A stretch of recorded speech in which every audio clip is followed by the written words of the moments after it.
Yashodanandana Brajajanaranjana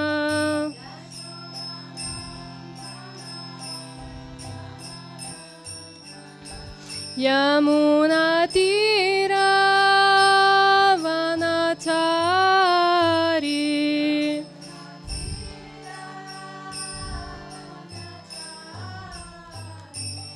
Yamunatira Vanachari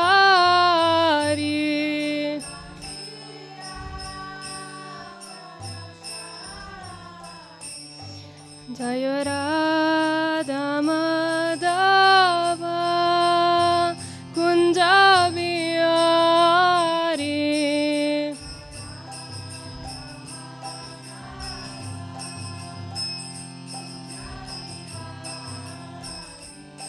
Jaya Radha Madhava Kunja Vihari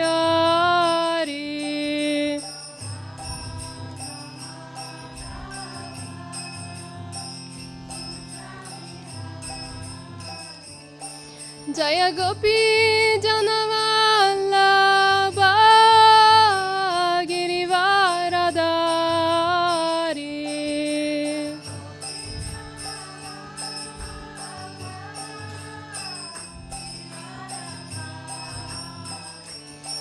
Jaya Gopi Janavallabha Girivaradari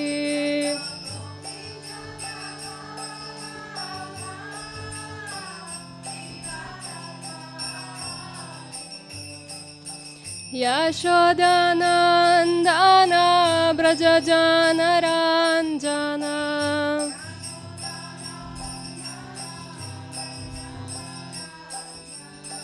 Yashodanandana Brajajanaranjana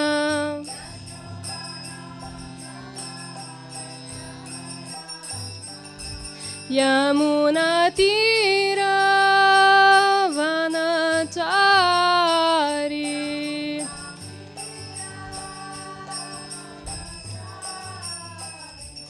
Yamunatira Vanachari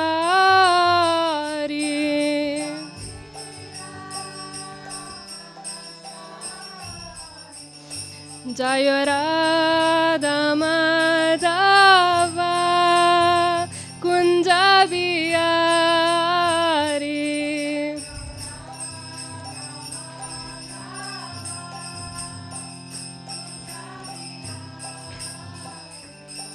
Hare Krishna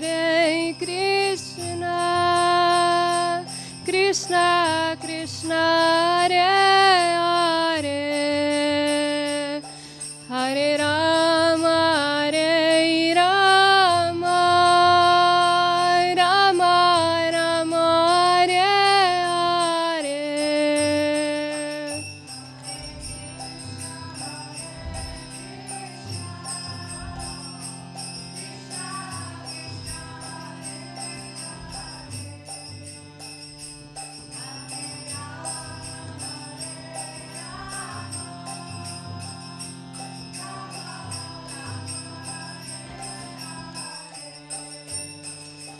Hare Hare Krishna Krishna Krishna Hare Hare Hare Rama Rama Rama Rama Hare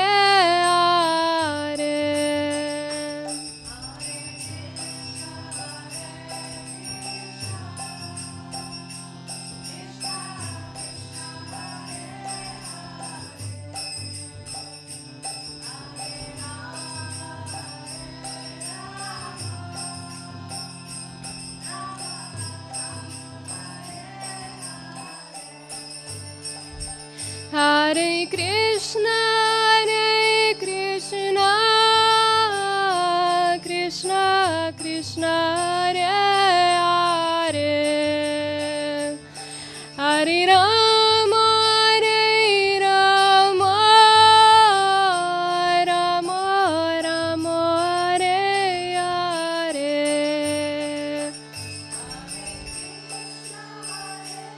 Krishna.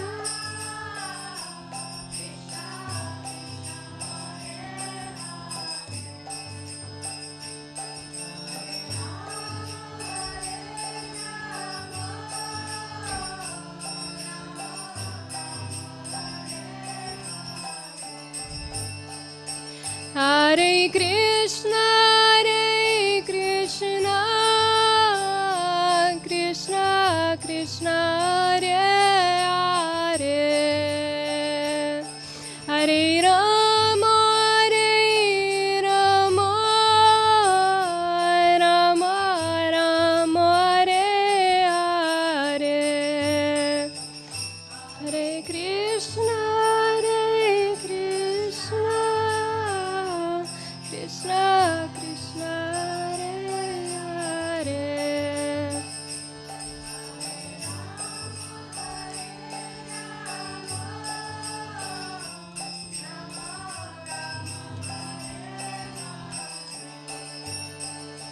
Hare Krishna,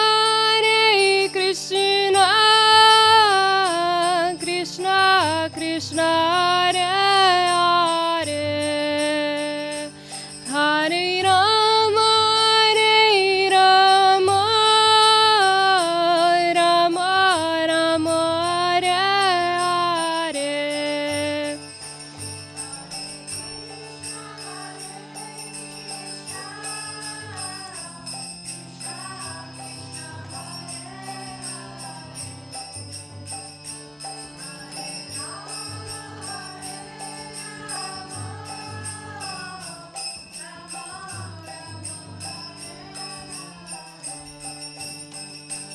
Hare Krishna,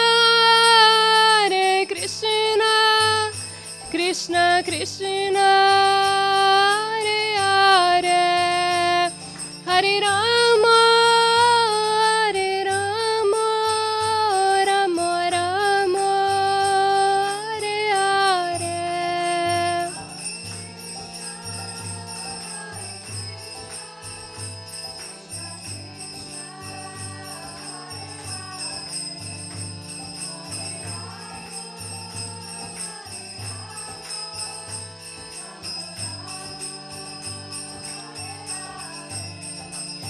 Jaya Narasimha, Jaya Narasimha, Jaya Narasimha, Jaya Narasimha.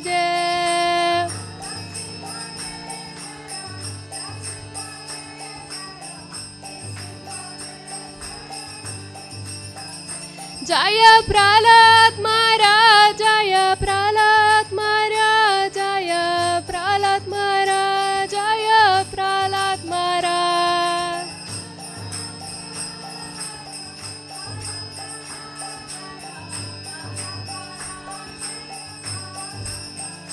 Prabhupada, Prabhupada, Jaya Srila Prabhupada.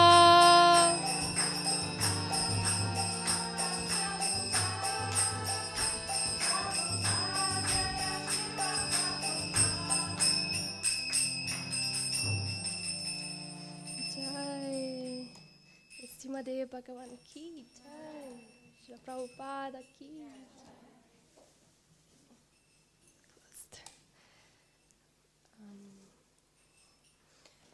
Okay.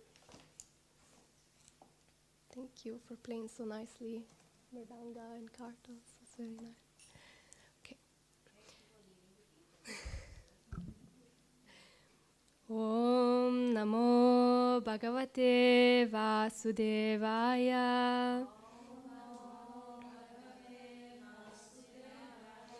Om Namo Bhagavate Vasudevaya.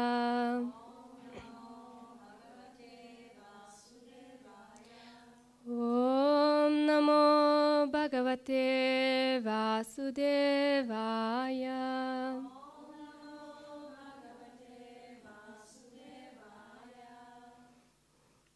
Okay, so today we are reading from Srimad Bhagavatam, third canto, 25th chapter, text 36. I will speak in English, so I hope you have your translations available.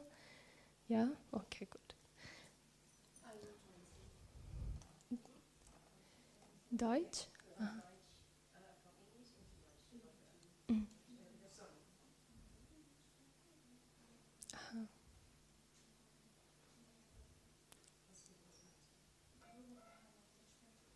Oh yeah, it should be the book. Yeah.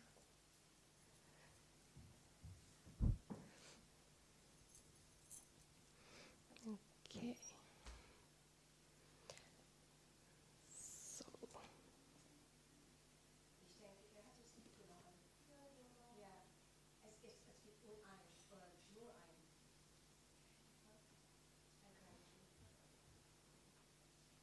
Okay, so we chant the verse anyway first, and then Tair Darshanya Vayavair Udara Bilasa Asekshita Vama Suktai Ritatmano Rita Pranams Cha Bhaktir Anichato Megatim Anvim Prayunkte. So I read the first line and then Tair Darshanya Vayavairudara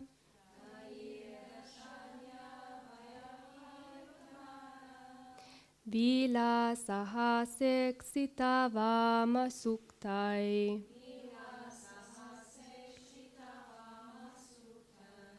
Ritatmano Rita Pranamscha Bhaktir Anichato Megatyam Vimprayunkte.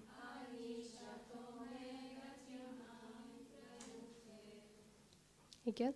Tahir Darshanya Vayavairudara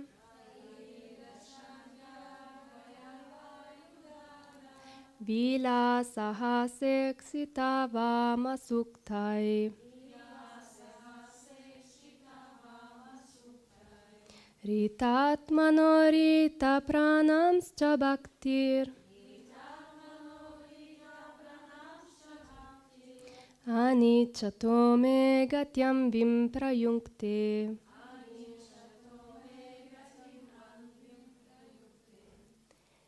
And then I will read it full and then somebody else, yeah?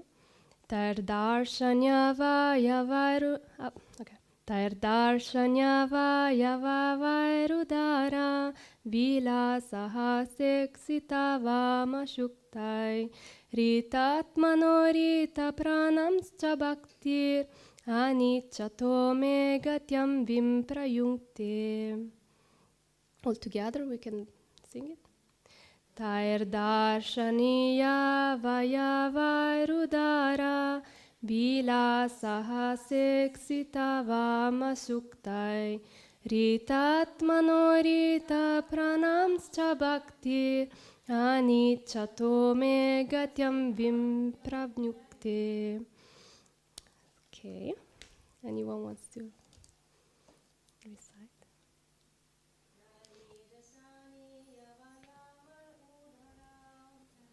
Tirdarshani Avayarudara Bila Sahaseksita Vama Suktai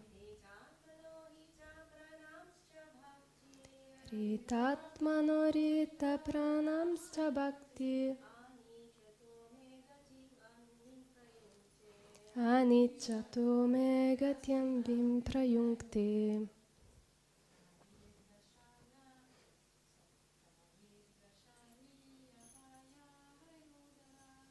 Tahir Darshani Yavayavarudar Bila Sahasekshita Vama Suktai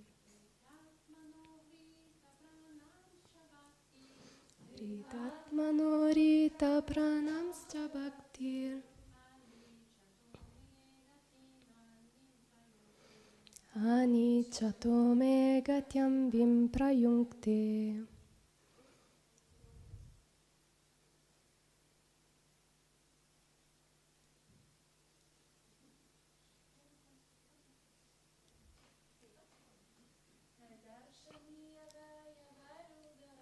Taye darshani yavandya rudara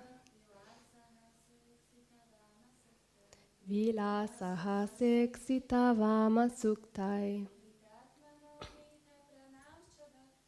Ritatmano rita pranamscha bhakti.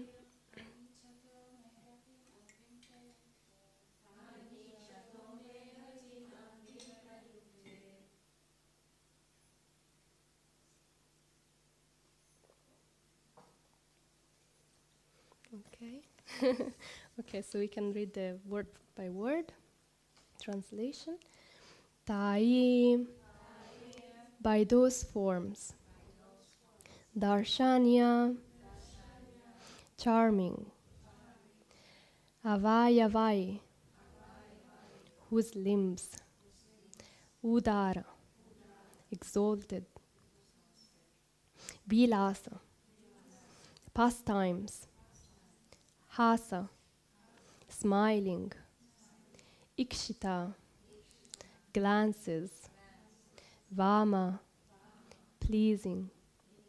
Suktai, whose delightful words. Rita, captivated.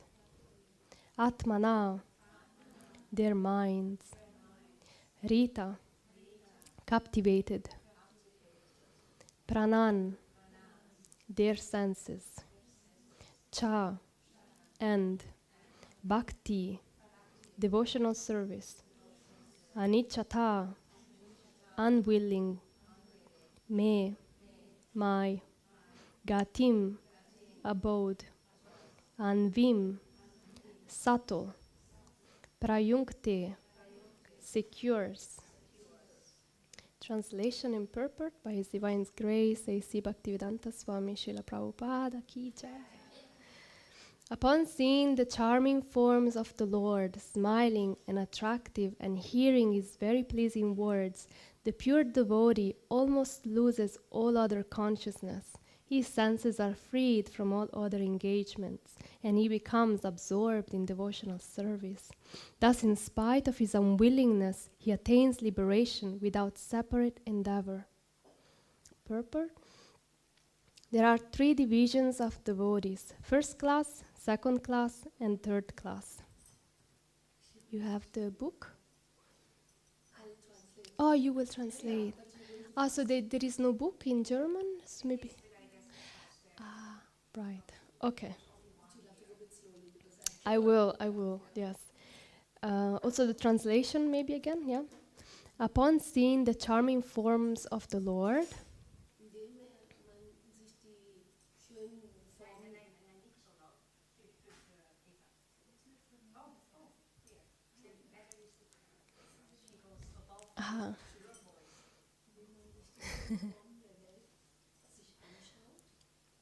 smiling and attractive, and hearing His pleasing words. Hearing His very pleasing words. The pure devotee almost loses all other consciousness.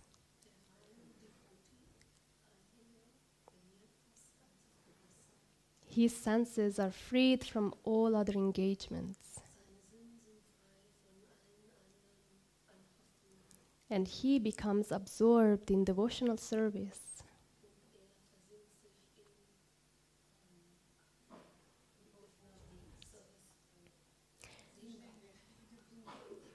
Thus, in spite of his unwillingness,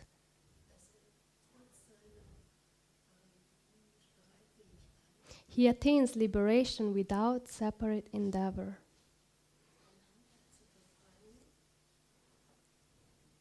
It's a little complicated. Without separate endeavor. There are three divisions of devotees: first class, second class, and third class. E- Even the third class devotees are liberated soul.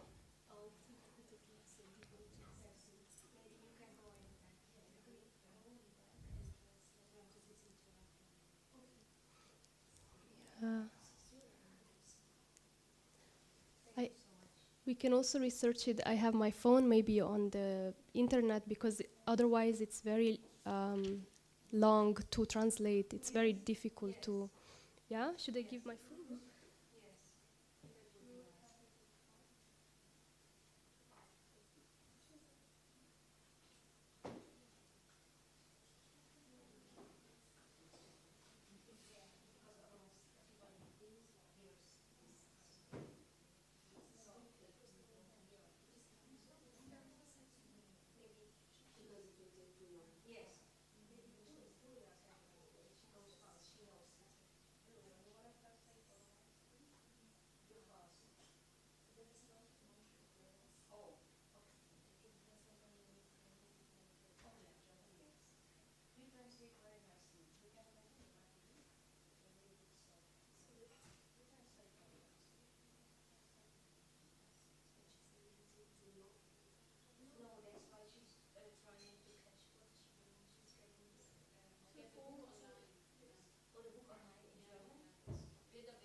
Yeah.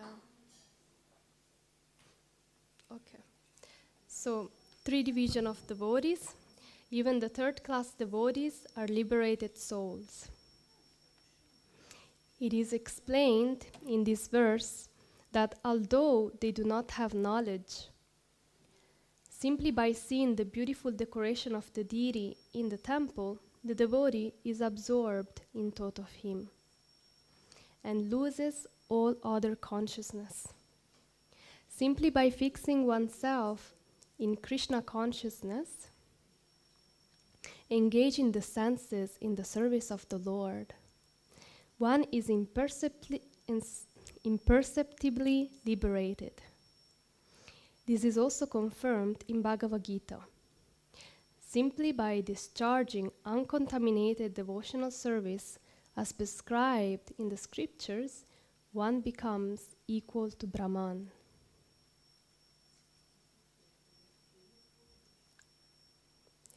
In Bhagavad Gita, it is said, Brahma Bhuyaya Kalpate. This means that the living entity in his original state is Brahman because he is part and parcel of the Supreme Brahman. But simply because of his forgetfulness of his real nature as an eternal servitor of the Lord.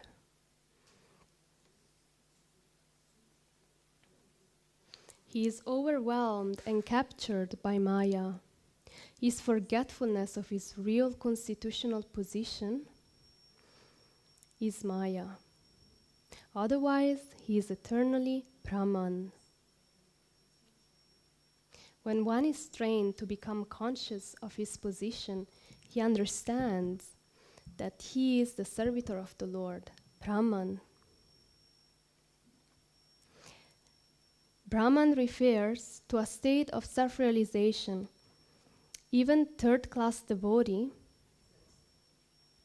who is not advanced in knowledge of the absolute truth, but simply offers obeisances with great devotion, thinks of the Lord, sees the Lord in the temple, and brings forth flowers and fruits to offer to the deity, becomes imperceptibly liberated. Shraddha Yanvita. With great devotion, the devotees offer worshipful respect and paraphernalia to the deity. The deities of Radha and Krishna, Lakshmi and Narayan, and Ram and Sita are very attractive to devotees. So much so that when they see the statue decorated in the temple of the Lord, they become fully absorbed in thought of the Lord. That is the state of liberation. In other words, it is confirmed herewith that even a third-class devotee is in the transcendental position above those who are trying for liberation by speculation or by other methods. Even great impersonalists like Sukadev Goswami and the four Kumaras were attracted by the beauty of the deities in the temple, by the decorations and by the aroma of tulasi offered to the Lord, and they became devotee. Even though they were in the liberated state, instead of remaining impersonalists, they were attracted by the beauty of the Lord and became devotees. Here the word vilas is very important. Vilas refers to the activities or pastime of the Lord. It is a prescribed duty in the temple worship that not only should one visit the temple to see the deity nicely decorated, but at the same time, he should hear the recitation of Srimad Bhagavatam, Bhagavad Gita, or some similar literature, which is regularly recited in the temple. It is the system in Vrindavan that in every temple there is recitation of the Shastra. Even third-class devotees who have no literary knowledge or no time to read Srimad Bhagavatam or Bhagavad Gita get the opportunity to hear about the pastimes of the Lord. In this way, their minds may remain always absorbed in the thought of the Lord, His form, His activities, and His transcendental nature. This state of Krishna consciousness is a liberated stage. Lord Chaitanya therefore recommended 5 important processes in the discharge of devotional service. First, to chant the holy name of the Lord. All together, Hare Krishna, Krishna Krishna, Hare Hare, Hare Rama, Rama Rama, Hare Hare. Second, to associate with devotees and serve them as far as possible. Third, to hear Srimad Bhagavatam. Fourth, to see the decorated temple and the deity, and, if possible, number 5, to live in a place like Vrindavan or Mathura. These 5 items alone can help a devotee achieve the highest perfectional stage. This is confirmed in Bhagavad Gita and here in the Srimad Bhagavatam. That third-class devotee can also imperceptibly achieve liberation and is accepted in all Vedic literatures.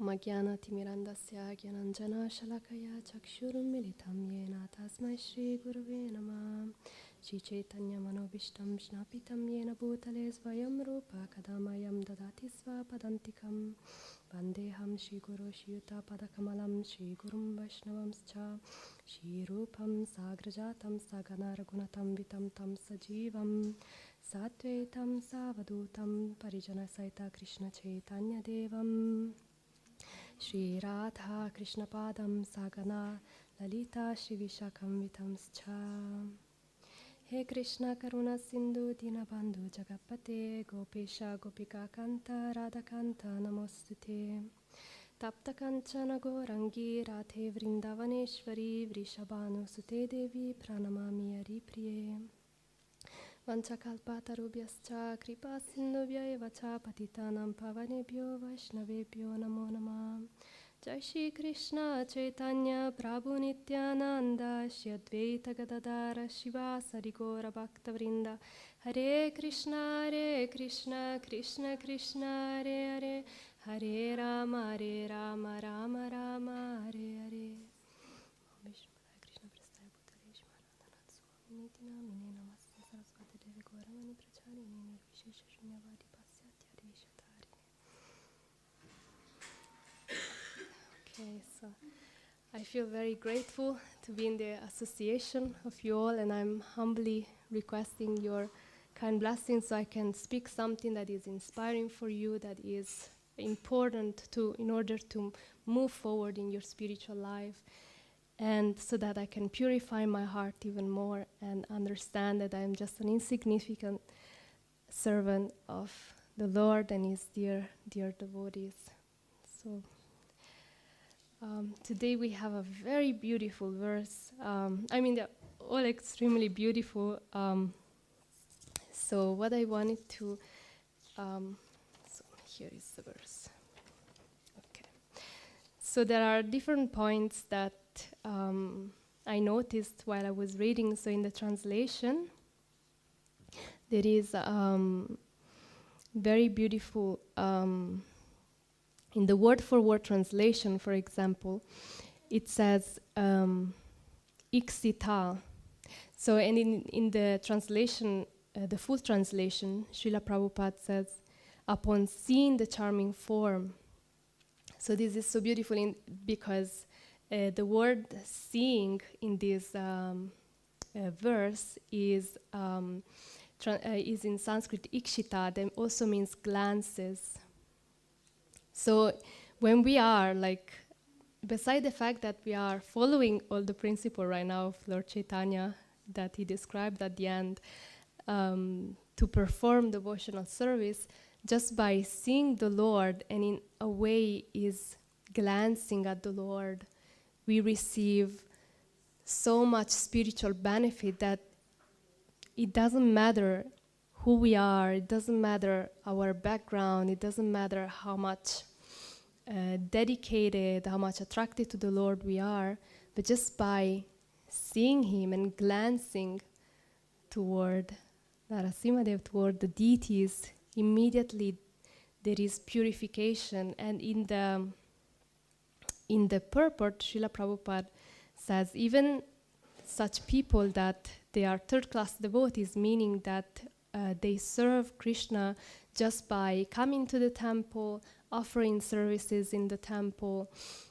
Just by this way, one can be liberated, is considered liberated, especially in that moment that he is absorbed in looking at Krishna, in seeing Him, in glancing at His beautiful form, glancing at the decoration, at the beautiful garland, and the aroma of tulasi that comes, that pervades the whole atmosphere, that also creates Vrindavan, creates the mood of absorption. And it's very beautiful how it's encouraged in this verse that, so there are 3 levels of devotees that we know. That is Kanishta, so the 3rd class that Prabhupada speaks in the purport. Then the 2nd class is Madhyam. That means that Madhyams, they worship Krishna by preaching His glories, by boldly spreading the Sankirtan movement all over the world, and by constantly talking about Krishna, it means that they are very knowledgeable. They fully realize the scriptures and the meaning. And the first class devotee is Uttama Adhikari. That means that one is completely freed from contamination, even from the gunas, is completely absorbed in chanting, is completely absorbed in seeing Krishna everywhere. Even if he sees people that may be eating meat in front of them, they will still be able to see Krishna in them and treat them as exalted devotees. So these are some of the symptoms of Uttama Adhikari. Thinks that everyone else is advanced, much more advanced more than themselves, and they constantly offer obeisances because they see Krishna everywhere. But in this purport, we will speak about how people that are very simple, maybe they just join the temple, maybe they're just attracted to just worshiping the deity and just serving Krishna through the deity form.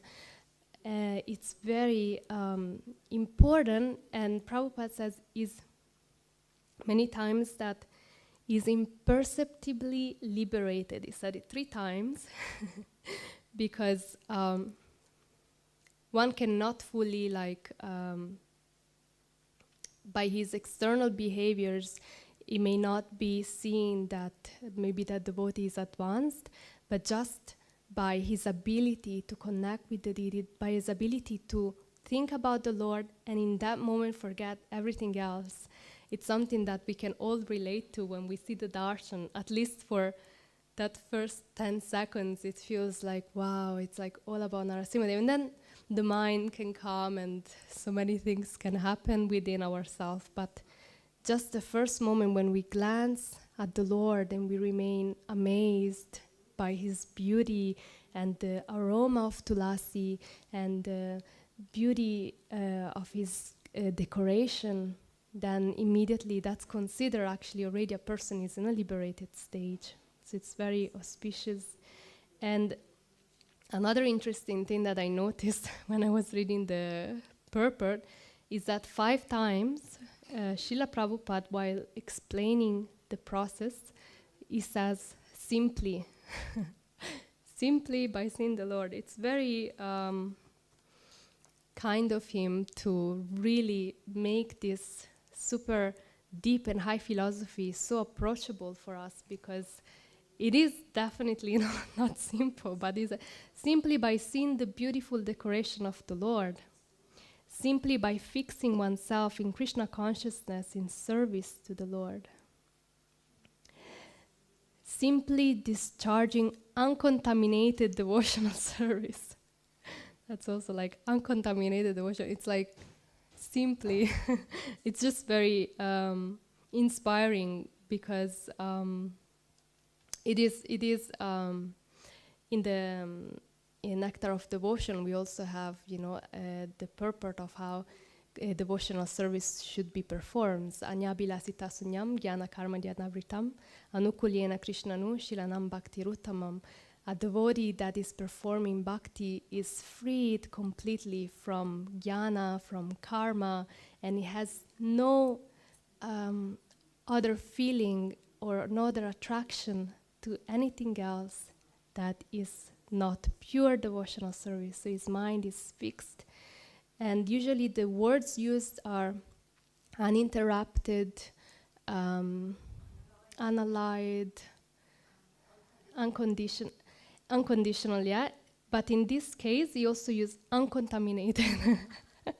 So it's like simply uncontaminated devotional service, as prescribed in the scriptures. So it's really such a deep instructions that in each purport, actually, we have such deep instruction from Srila Prabhupada that that's the only reason why I feel I can accept to give to speak about Krishna, because they are not my words and they are so much purifying, and it's always so inspiring to read over and over again these beautiful verses that are deeply meditated on from Srila Prabhupada, and he expressed them in such an approachable way for us also in the West. And then the fourth one is that simply because of his forgetfulness in his real nature, he's captured by Maya. And again, it makes it very simple. Why we are suffering, why everything is so difficult, why we don't have Krishna prema. Simply because we forgot. Simply because we completely forgot about our real nature. And we'll speak about it a little later. We'll do a little meditation about it. And then the fifth, it says, simply by offering obeisances to the Lord with great devotion, simply thinking of the Lord, seeing the Lord, bringing offering to the Lord. This is the process that is recommended, and is so simple. It's so simple that even a child can do it. But it's so deep and so much impregnated with instructions and Vaidhi Bhakti, with so many rules, that it makes it in a way that we can actually commit to it and not just sentimentally worship Krishna, but also with a strict sadhana. So that's very important. And in the translation, what also struck me was that it was saying, thus in spite of his unwillingness, he attains liberation. So when we see the Lord, we may feel so attracted to him when we see the deity form. And maybe there is not so much willingness to let everything else go in our life. Maybe there is so much that we are holding on in our life before we can fully come to Krishna. But is it thus in spite of his unwillingness, he attains liberation. So Krishna, just by you looking at him, he's already like pulling the rope. And even if you're not willing to come so close, slowly, slowly, he is just pulling our heart closer and closer. And I think we can all experience, unless you joined the temple yesterday, we have all experienced how much is taken away from us, just slowly. And then also the service is increasing. And then slowly we start chanting. Slowly we start, okay, maybe do some little service. Or maybe I'm gonna read a little more. And then slowly it's pulling without us even realizing, like.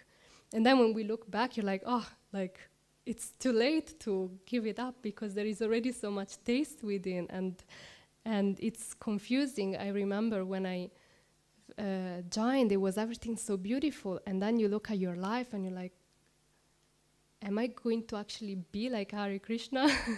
Is it gonna be like forever, like how I will be? But what about all these other attachments? Where are they gone? Or maybe I should go back studying, maybe I should go back, refreshing all these things that have been taken away. And if you're actually sincere, then the Lord allow us also to engage in our material activity in a way that we can offer them to him, to please the devotees, to purify even more our heart, because as much as the Lord would like to take us, and that's it, he leaves us the free will to actually make a conscious choice to be with him and eternally serve him as part and parcel of, as we are part and parcel of his divine energy.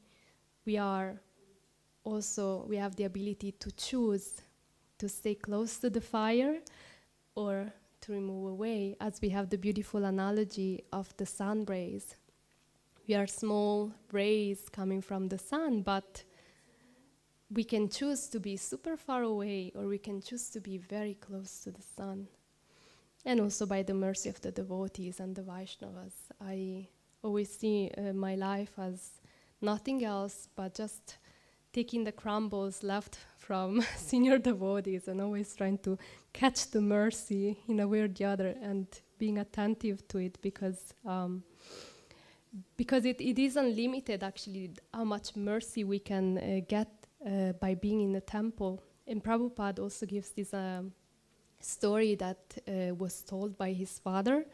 He said, when Krishna gives you his mercy, you only have 2 hands. So as much as you can grab is as much your hands are big. And when he takes everything away, what can he take away? Just 2 hands. We don't, anyway, as much as we want to have, we don't have so much either. So that keeps us very humble and should make us very eager to always have more free hands so that we can receive more the mercy and let go of whatever impediment is in our heart, and we can see our material desires, our attachments, they are not actually outside, but they're in the heart. So when we chant, when we pray, we can see how much advancement we are making, or how much presence we feel of Krishna by checking with ourselves. How is my heart feeling? How much pain is in my heart? How much empty is my heart? And then it will guide us to actually maybe read, maybe seek association of devotees, maybe go to the temple and offer some service. But it's very important to also develop this connection and conversation with our Paramatma, because this will help us also invite our Guru within. They say the Guru is an expansion of our Paramatma. So the more we can, when we read, when we sing, when we chant, when we offer service, the more we can, at the end of the service, just check with our heart and see how much purification did I receive, how am I feeling. That will allow us to digest the information, and then seek appropriate help. Seek appropriate help to move forward, to understand, okay, what are now my next steps? And and this is very important, because in a spiritual environment, the energy becomes always very high, and then we may tend to just be in the mood of constantly service, constantly being in this beautiful energy of spiritual knowledge, of hearing and of chanting. But then it's also important we do the work where we acknowledge, we digest all the information, we digest if we actually became hurt, or if the situation we are in is actually helping us becoming better, or making us bitter. So we check, am I better or am I more bitter?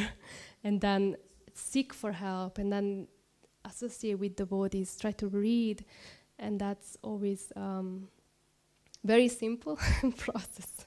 Like Prabhupada said, read, offer obeisances, and you're suffering, that's simply because you forgot Krishna. That's simply because we forgot Krishna. And then I was listening in these days to a seminar from Satchidananda Swami in Golokadam, and he was speaking about he was speaking about many times, even when he came here, he was saying this analogy of regarding how when, like a small boy, you can see like a small baby, we have so many babies and newborns here, you can see they're so pure, they are not so much conscious of their physical, of their material bodies and the material experience, but they actually have inside themselves so much. Before birth, it's written also in the Bhagavatam, they are in a very prayerful mood, so they are in a very connected space actually, where they are trusting the Paramatma to take care of them, that everything will work out. But on a material level, they are very unconscious. And Satchidananda Swami was saying, when a boy is growing, at some point he will reach the stage of virility. It means sexual desire will come, because he will be aware of his physical body, and then sexual life is actually part of the material energy. And but in a small boy, you can see like, oh, there is no sexuality in him, but it's just because it's asleep. it's inherent part of the body. So an inherent part of the physical body is this sexual energy that of course can be channeled, but it's still an inherent part of material energy. And it was saying same thing when we actually, by the process of bhakti, we become conscious of our spiritual identity. Just by being conscious that we are spirit soul, it's already inherent within that we have pure love of Krishna. And one doesn't have to do God knows what, because also a little boy doesn't have to like study about it, or it's just natural. A body develops these hormones, develops these things naturally. So the more we, in our spiritual practice, learn to identify with the soul, with our spiritual practice, then the more we can transcend this material nature, the more we can naturally develop this love of Krishna. And it's actually a practice. Prabhupada often says devotional service is requires some rules, but also is a part and parcel of being a soul. When we are identify as devotee of Krishna, automatically one awakens this inherent position as loving Krishna. And before identifying as a soul, that is actually not so easy. I try every day to meditate. Before I chant, before I do some service, to remember I am an eternal part of Krishna. Please inspire me, empower me to serve you. It's very difficult to actually, but it's not even, it's impossible even with our own senses to actually understand something that is beyond the senses. So it's really difficult. So Prabhupada would preach is, you're not this body. Start with the basic, you're not the body.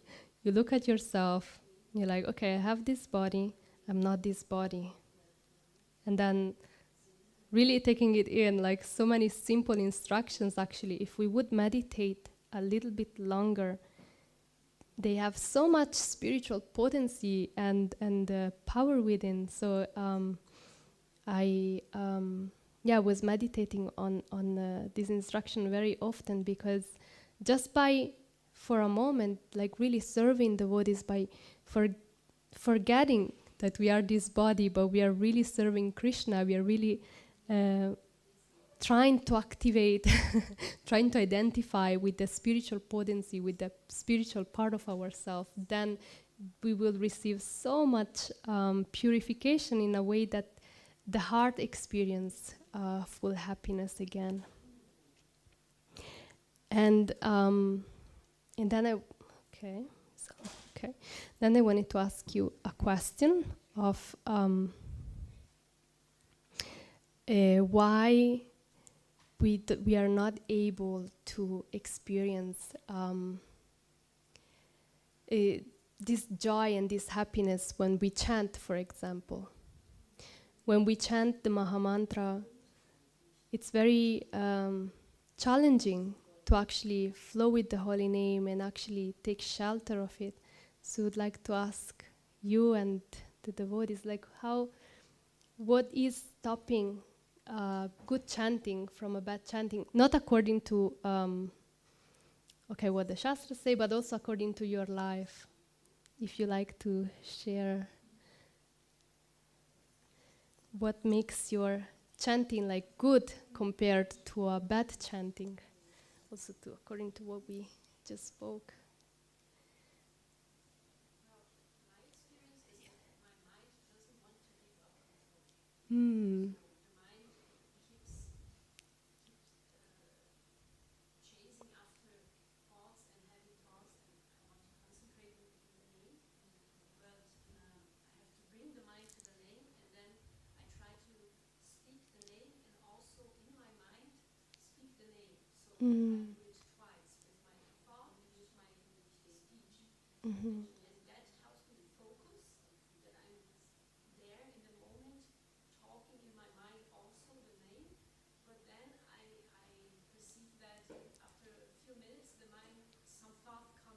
Mhm. and my mind wants to go away, and I have to bring her back again, and it's crazy. Yes.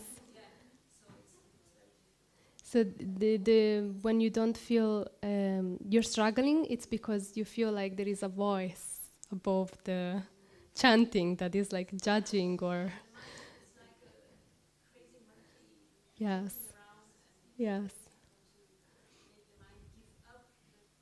It is as if the mind has a life of its own and doesn't want to comply to the process. That means that it will lose its sovereignty, mm-hmm. lose its control Yes, of me. So it's that struggle. The mind saying, no, I don't want this because I want to be free. But mm. actually, it's not freedom, it's just attachment Attachments. to external things and to emotions and to everything that we are not. Yes. So, So there is this attachment and this struggle between the mind going its own way and the soul trying to be like, nowadays I not. understand that I'm not the mind. Yes, So, but the mind is very strong. it's very strong. Yes, yes, Doesn't want to give up the power. yes, and that's exactly how we can practically apply what Srila Prabhupada is saying by uh, the fact that we are not conscious of our soul, of our identity, and this is very important that we remember. Okay, my mind is loud. Why is loud? Because I'm not conscious of my soul. I'm not conscious that I'm a pure soul. Because also Prabhupada would say, devotees would ask him all the time, how can we control the mind? How can we do it? And Prabhupada was like, when you simply hear and chant, there is no question of the mind. Yeah? Yeah, I like Chitra's answer, but it reminds me of what's helping me. Mhm. For me also, Yes. what and still struggle. But what really helps me is this in Leipzig when there's this first Kirtan Mela. Would you like to, because I don't think we have.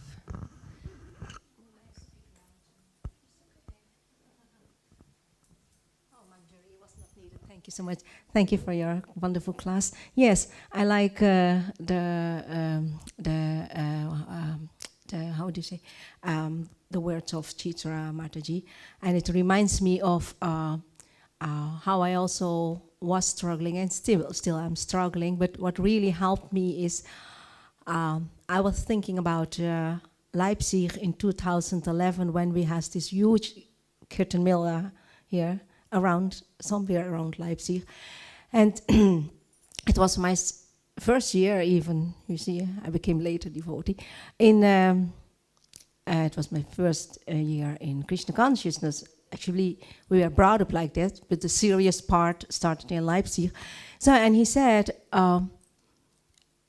I meet so many devotees and they are 20 years chanting and say, but nothing is happening with me. I'm chanting for 20 years. And then he said, actually, try to chant in a humble way. And then, yeah, what's a humble way? But he explained. He said, if you chant and you only focus on, oh, Krishna, I'm so grateful.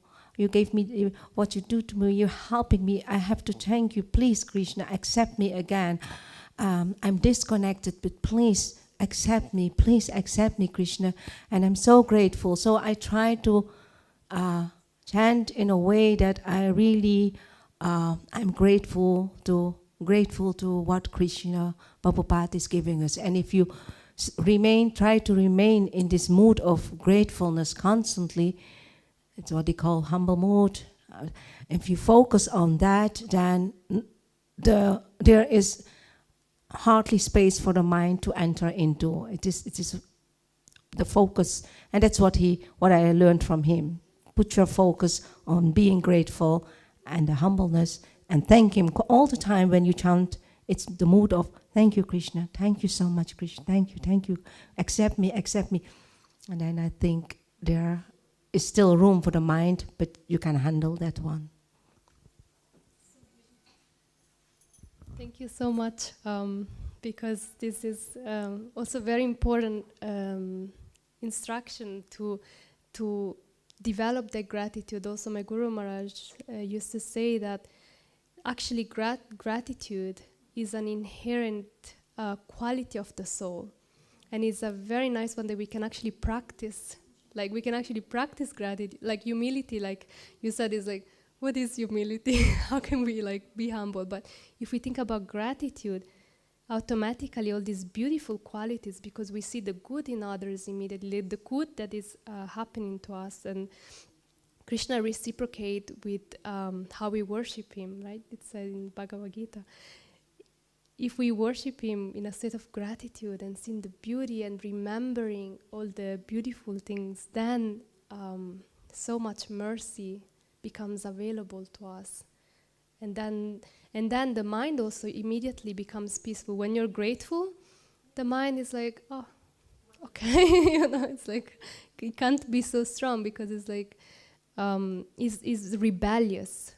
Like the mind wants this, like the monkey, they are rebellious, they are cheeky, they need to find ways. But actually when they're in front of a sadhu or just a grateful person, they can steal something, but it's still grateful within. And it's like, then even the monkey goes away. Like, whatever, I can't cause any trouble. So thank you. Anyone else would like to share experience with chanting? Okay. Krishna. Okay, thank you so much. I intend with each round of japa reading, I'm getting to my happiness. And my mind and my body are busy reading. In it enters me at one point, right now and right here. Mind not going everywhere. Yes, right now and right here. Thank you so much. Yeah, the process of being present in the present moment. And then that's why I had a little, when it was advised, a little exercise, because also in the like Yoga Sutras is also recommended when one goes into the path of awareness, of developing this awareness of the body, and then by becoming aware of the body, one is able to even go deeper inside to the soul, to reawaken, to be perceptive that there is something higher within. So they recommend actually that the breath is like a very special key to reawaken that sensibility within our heart. And it's also very beautiful when one is aware of the breathing. The mind also, it cannot speak. It's such an amazing experience, because if I'm thinking about breathing in and breathing out, there is like the mind cannot enter. It's such a powerful experience, and that's why it's so important when we feel tired or when we feel we connect with the breathing, because the breathing will give us energy to the body, but also will allow, like the mind cannot enter. And then whatever is churning, if we can just focus 5 times breathing in and 5 times breathing out, it's really nothing else can enter. So thank you for sharing the fact to be present. It's such a practice also that we can do. There are yoga, there is pranayam, there are so many activities that also from Shastra, from Yoga Sutra of Patanjali. We know Patanjali is Sankarshan incarnated in this in the world, and so we can really also take shelter of some nice technique that they can simply help us to be aware of the body, be aware of the soul, learn to live in the present, and most important, all the instruction of Prabhupada to engage fully in the service of Krishna, uncontaminated. Uncontaminated, sorry. Anyone else? We still have a few minutes. We can share. I wonder what some Madhyamis are chanting, and they close their heads, and it's so nice to see. Explain what's going on in you when you close it. Is it the focus, or is it so many people around you, or are you getting this sense? It's so nice to see. Someone did it this morning, and the other one who was not here, always dancing. She's doing always so. Can you share with us what you feel? Maybe we can learn from it. That's very And nice. while we come here, and the boys think, what's going on here? They all have this. Would you like to speak? Okay. You can translate. Yeah. Mach das so. Einfach so I'll do drüber. this, Und dann chante ich und dann habe ich mehr Fokus. Dann bin ich nur bei and mir. then I'm focused. I just do this, and then I'm focused. Und ich bin nicht abgelenkt von anderen. And I don't get deviated or diverted by others. That's very good. The environment. Yeah. Yeah, it's so important. Yeah, especially when there are so many devotees and so many distractions. It's like people going around and then it's, yeah, thank you. Okay. Thank you all very much. I'm very grateful. We also for your sharing. It's really meaningful. And Jai Srila Prabhupada. Grantaraj Srimad Bhagavatam ki Jai. Srila Prabhupada ki Jai. Srimad Bhagavan.